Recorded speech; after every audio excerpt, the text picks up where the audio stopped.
everybody in the workshop was political with a small p, but to a different degree. Mm-hmm. And I think perhaps the idea of collectivization came much more from Rahila Gupta than anybody else. I was very much caught up in all the discussions around, whether we shared an identity as a black community or as an Asian community, whether we were women, whether we were feminists, whether in a group like this, in order to counter any kind of hierarchical tendencies, should we call ourselves a collective? So I think those were part of the discussions that led to the group going from being an Asian Women Writers Workshop to being Asian Women Writers Collective.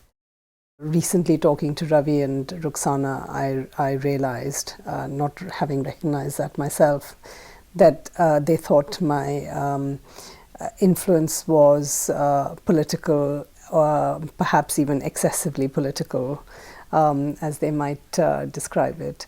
I didn't think, I wasn't keen on it because I didn't see the necessity. I do think that it came out of the politics of the time.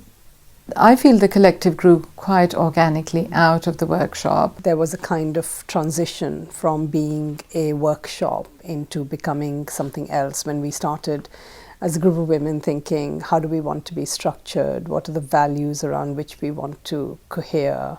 For me, writing is about the process of putting forward your ideas about the world. What writing does, and all art does, really, is sets up a dialogue between the writer and the reader.